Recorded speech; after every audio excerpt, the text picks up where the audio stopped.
से संबंधित पूरी एक्टिविटी देखते हैं। और हमारे जो विभागीय कर्मचारी हैं कृषि विभाग के संजीव जी और हमारे श्री राघव जी, तो और आप सभी जो किसान भाई हैं एवं बहन हैं, आप सभी लोगों का इस टुक्का गांव में और कृषि विज्ञान केंद्र की तरफ से मैं हार्दिक स्वागत करता हूं और अभिनंदन करता हूं। खेती आप तो सभी लोग करते हैं, लेकिन किसी कारणवश से जितना उत्पादन मिलना चाहिए वो मिल नहीं पाता है और बीच में बहुत सारी समस्याएं हैं। उसी से थोड़ा सा हम जो है बाग लाभ है, फसलें यहाँ पे भी सभी होती है। यहाँ पे हमने दिखाया क्या गेहूं की उत्पादन की उन्नत तकनीक, तो गेहूं भी है जो यहाँ की मुख्य फसलें हैं।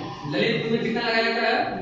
1,70,000 हेक्टेयर से भी ज्यादा मुख्य फसल है, इससे बिना काम चलेगा नहीं, सब लोग लगाते हैं। यहाँ पे आ गया उन्नत तकनीकी। उन्नत तकनीकी मतलब जो हमारे वैज्ञानिक लोग या हम लोग जो तकनीकी डेवलप किए हुए विकसित किए हुए हैं। देखिए फील्ड सिचुएशन से लगाए, यानी खेत की तैयारी से लेके कटाई तक, मढ़ाई तक, कुटाई तक और मंडी में बेचने तक हर जगह तकनीकी का प्रयोग होता है। मैं एक एक करके बताऊंगा आपको, थोड़ा ध्यान दीजिएगा। क्या होता है? गेहूं की जहां खेती की बात आती है, अभी मैं देख रहा था पलेवा हो गया जिसको प्री सोइंग इरिगेशन बोलते हैं, यानी केरावनी जिसको बोलते हैं, केरावनी बोलते हैं, पलेवा बोलते हैं, प्री सोइंग इरिगेशन बोलते हैं, बुआई के पहले पानी लगाना बोलते हैं। तो यहाँ पे लग चुका है, इसलिए करते हैं कि उसमें खेत में नमी उचित मात्रा में आ जाए। जैसे आपका 3 दिन 4 दिन 5 दिन के बाद जब वोट आएगा उसके बाद जुताई करते हैं। ध्यान है गेहूं का है तो उसके लिए जो मिट्टी है पलवराइज झुरझुरा होना चाहिए, ठीक है।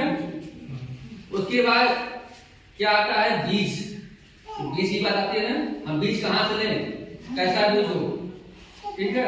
तो हम लोग बोलते हैं कि अगर विभागीय हम लोग हैं, कृषि विभाग के लोग हैं, तो वहां पे अगर बीज की उपलब्धता है, बीज की उपलब्धता जो प्रजाति वहां से आती है तो कहीं न कहीं बड़े बड़े संस्थान से आते हैं और बीज की कीमत बहुत ज्यादा होती है।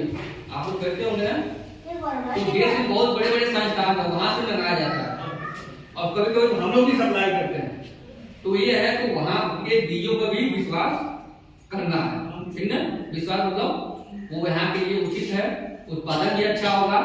और कुछ प्रजातियां मैं बता दे रहा हूँ, जैसे राज सीरीज की जो प्रजातियां हैं, चाहे राज 4079 हो, चाहे आपका एचडी की सीरीज हो जो इनके पास है, या जो एचआई की जो सीरीज है, एचआई 1605 है, एचआई 8759 है, या डीबीडब्ल्यू 187 है, या इसके अलावा जो प्रजातियां यहाँ पे उपलब्ध है उस पर विश्वास करके आप लोग क्रय करें, ठीक है।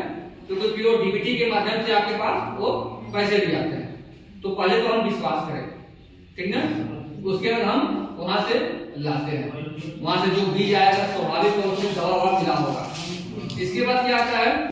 खाद और उर्वरक का नाम सुने होंगे, उसका भी उत्पादन में बहुत रोल होता है।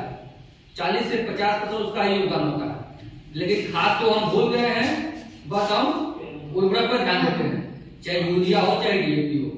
अब तो यूरिया की कीमत कितनी है? बहुत ज्यादा हो गया है, आपको तो कम लगता है, यानी 265 रुपए समथिंग 300 में मिलता है, लेकिन उसकी जो सब्सिडी वो 80% है। सब्सिडी अब बोरे पर लिखा हुआ है, सबसे देखना 1900 रुपए 2000 रुपए उसकी कीमत पड़ती है जो सरकार देती है कंपनियों को, यानी लागत उसकी ज्यादा है, लेकिन वो हमें पता नहीं चल रहा। उसी तरह डीएपी की केस में है जो डालते हैं और उसकी भी कीमत लगभग 3000 रुपए से ज्यादा है, वो भी आपको छूट में मिलती है, तो आपका 1350 या 1400 रुपए का मिलता है। तो पौधों को वृद्धि और विकास के लिए 2 ही नहीं चाहिए, बहुत सारे पोषक तत्व जो चाहिए, चाहे आप गोबर की खाद को उपलब्ध कराएं, चाहे मार्केट में यूरिया डीएपी के अलावा जो न्यूट्रिएंट है, चाहे एनपीके हो चाहे माइक्रो न्यूट्रिएंट हो, वो भी समय समय पर आवश्यकतानुसार विभाग से संपर्क करके डालना जरूरी होता है, तभी तो उसको उचित मात्रा में पोषक तत्व मिलेगा, ठीक है। तो उसके लिए भी पशुपालन भी करना है, तभी जाकर गुणवत्ता उत्पाद मिलेगा। और पशुओं को भी नहीं छोड़ना है, नहीं तो आप ही हल्ला करेंगे कि नुकसान कर रहे हैं, गौशालाओं में ले जाओ। तो पशु को बांध के भी रखना है, उसके जो गोबर है उसकी अच्छी खाद बनाना है, अपने खेत में डालना है। क्योंकि ये हैवी फीडर क्रॉप होती है, ज्यादा इसमें पोषक तत्व भी चाहिए, ठीक ना। इसके बाद क्या आता है सिंचाई। ये सिंचाई को आपने कर दिया बुआई के, एक अच्छी हो गई। जैसे ही फसल बढ़ता है तो आपका 18 दिन 20 दिन 21 दिन 22 दिन में जब भी रोग आता है, पानी डिमांड करता है पौधा, उस समय सिंचाई करना जरूरी होता है। यानी मृदा के अनुसार और तापमान के अनुसार वो सिंचाई जरूरत पहले कर लेते हैं, कभी बाद में। लेकिन जो पीरियड होता है शायद आपका 18 और 21 दिन के बीच में वो सिंचाई जरूरी होता है, ठीक है। उसके बाद आवश्यकता अनुसार 20 दिन बाद 25 दिन बाद जैसे है मिनिमम कम से कम 3 सिंचाई चाहिए। अगर आपके पास उपलब्धता है तो 4 सिंचाई 5 सिंचाई कर देंगे तो उत्पादन जो होता है उस पर असर पड़ता है, ठीक है। आवश्यकता अनुसार अभी हमने शुरू बताया था कि बीज, कुछ बीज ऐसी होती है चाहे HI की हो, HI 87 ठीक ना, HI 1605 या जो राज्य सीरीज की है उनको 3 पानी में हो जाता है। तो गेहूं बो रहे हैं तो इस सीरीज की हमें बोने की जरूरत है। इसके बाद क्या आता है खरपतवार की समस्या। खरपतवार की समस्या तो देखिए ये जैसे दल है उसे खरपतवार होते हैं और हमारी फसलों के साथ वो आते हैं। तो ध्यान देना है, अगर शुरू में खेत की जुताई अच्छी हुई होगी, ठीक ना, तो उसमें वीड की पॉपुलेशन कम होगी। अब हम तो ये करते हैं कि केवल जो घास मारने की दवा ही मत डालिए, वो जहर होता है, जहर होता है, ठीक है। तो उस जहर को कम से कम डालें, बहुत कम डालें। खेत को बढ़िया से तैयारी करें। अगर आपने बुआई सीड्रिल से किया है, ठीक है, तो उसमें हम मैनुअली भी निकाल सकते हैं, वो भी नहीं है। अगर दवा की आवश्यकता है, कपड़ाती डालने की आवश्यकता है, तो उसमें जो रिकमेंडेड डोज है, संशुद्ध मात्रा है, हम लोगों से संपर्क कीजिए। अब तो सभी के पास में नंबर भी आ गया, मैक्सिमम लोगों के पास विभाग के लोग हैं, एक बार जरूर फोन कीजिए इसमें कौन सा दवा डालें।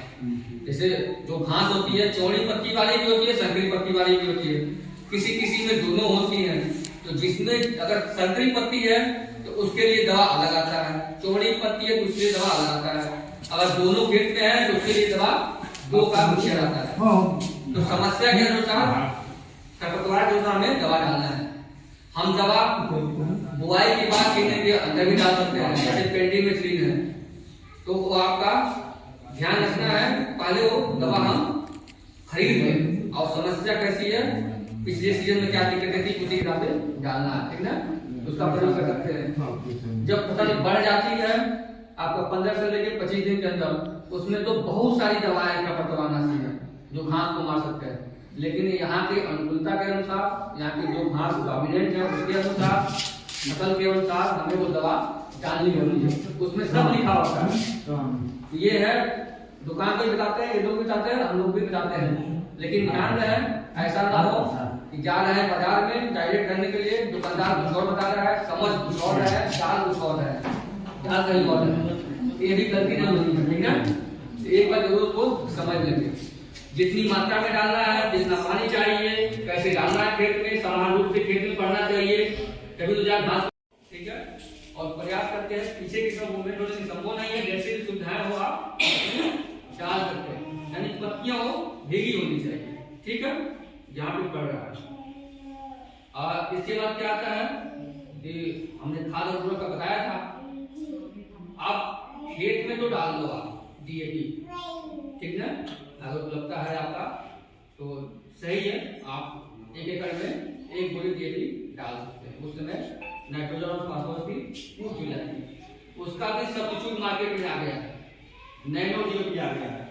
अब हर जगह दुकान पे ला, तो भी अगर 5 ml प्रति किलो बीज के हिसाब से उसमें मिक्स करते हैं तो वो वहाँ पे DAP की पूर्ति हो जाती है। तो संभव है तो उसको भी हमें प्रयोग करना है।